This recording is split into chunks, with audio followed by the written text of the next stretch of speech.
विजेंद्र जी, आदरणीय श्री अनिल कुमार जी प्रिंसिपल,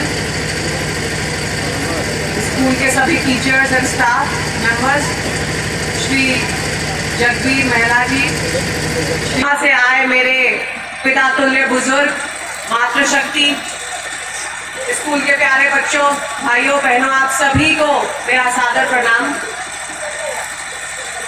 मैं सबसे पहले तो स्वामी दयानंद सरस्वती जी के चरणों में श्रद्धा सुमन अर्पित करती हूँ।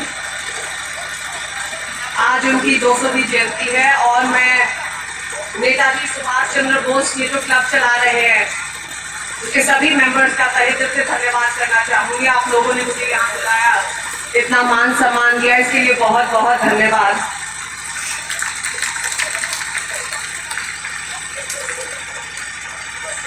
स्वामी दयानंद सरस्वती जी का मेरे अपने निजी जीवन में बहुत बड़ा महत्व है।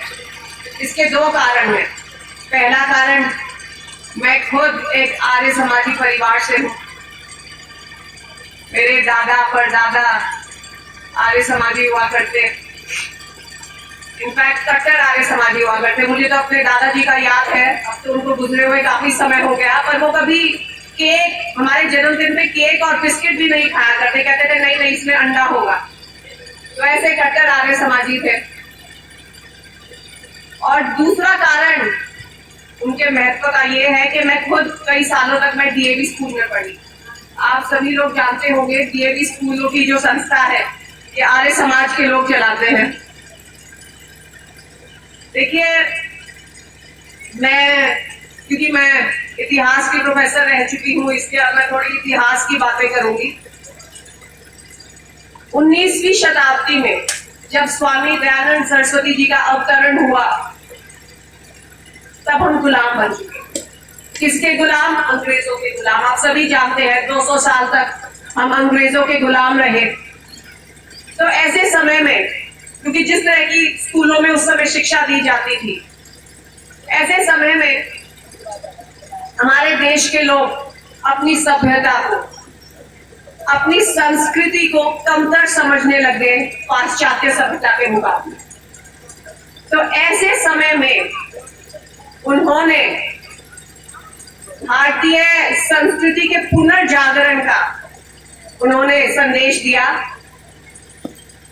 और उन्होंने अपने किताबों से, अपने उत्कृष्ट भाषणों से इस देश के लोगों का मनोबल बढ़ाया, इस देश के लोगों का आत्मविश्वास जगाया।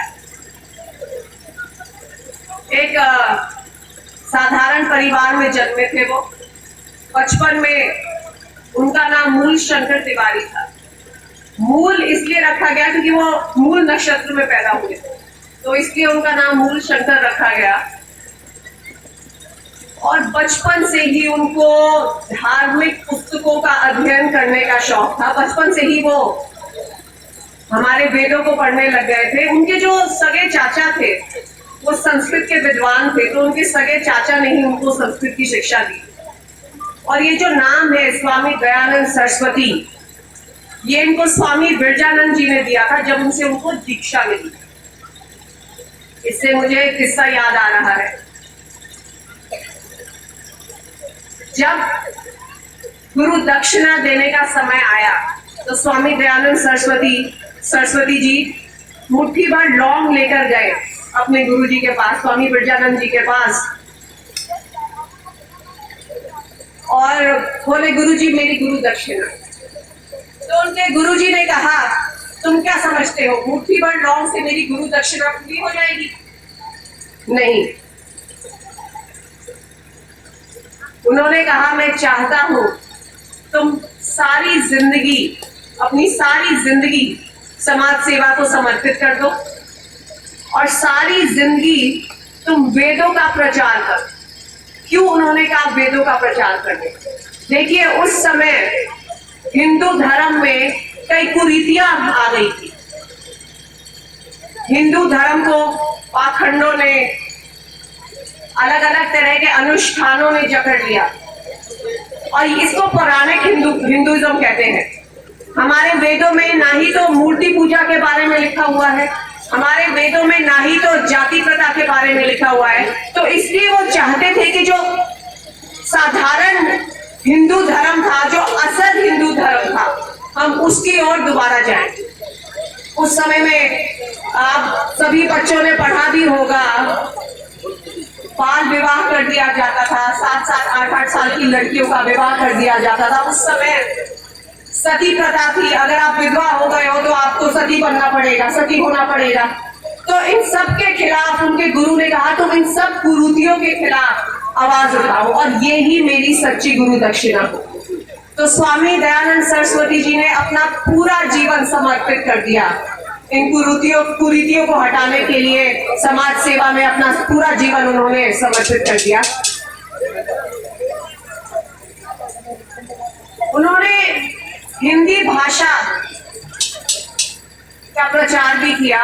वो चाहते तो अपनी सभी पुस्तकें संस्कृत में लिख सकते थे, पर नहीं, उन्होंने हिंदी भाषा में, जो उनकी सबसे जानी मानी किताब है सत्यर्थ प्रकाश, उन्होंने हिंदी में लिखी ताकि ज्यादा से ज्यादा लोग उसे पढ़ सके, क्योंकि संस्कृत शुरू से ही कुछ गिने चुने लोगों की, विद्वानों की भाषा रही है। तो वो चाहते थे कि आम जनता भी, इस देश का आम आदमी भी सत्यर्थ प्रकाश जैसी किताब पढ़े। और क्या लिखा है सत्यर्थ प्रकाश में? मैंने अपने जीवन में बहुत लेट सत्यर्थ प्रकाश किताब पढ़ी, पर मैं चाहती हूँ, क्योंकि यहाँ पे कई अभिभावक भी बैठे हैं और यहाँ बच्चे बैठे हैं, तो मैं चाहती हूँ कि आप बचपन में ही ये किताब पढ़ें। इस किताब के दूसरे चैप्टर में लिखा है कि किस प्रकार से माँ बाप को अपने बच्चों का पालन पोषण करना चाहिए। तो एक प्रकार के दिशा निर्देश दिए हुए हैं दूसरे चैप्टर में। और इसका जो तीसरा चैप्टर है उसमें उन्होंने ब्रह्मचर्य जीवन कैसा होना चाहिए उसके बारे में बताया। तो मुझे लगता है कि अगर आप लोग, खास तौर से बच्चे और यहाँ पर जो बैठे माता पिता हैं, अगर इस किताब को पढ़े तो आप अपने जीवन को सुनहरा बना सकते हैं। चाहे महात्मा गांधी जी हो, चाहे शहीद भगत सिंह हो, चाहे वीर सावरकर ही क्यों ना हो, सभी स्वामी दयानंद सरस्वती को अपना प्रेरणा स्रोत समझते हैं। और समय काल बीतता चला जाएगा, पर स्वामी दयानंद सरस्वती जी को भुलाया नहीं जा सकता। और ऐसे महान संत को एक बार मैं पुनः श्रद्धा सुमन अर्पित करती हूँ। और अपनी तरफ से मैं 21,000 नेताजी सुभाष चंद्र बोस फाउंडेशन के लोगों को देना चाहूंगी। धन्यवाद। जय हिंद, जय भारत।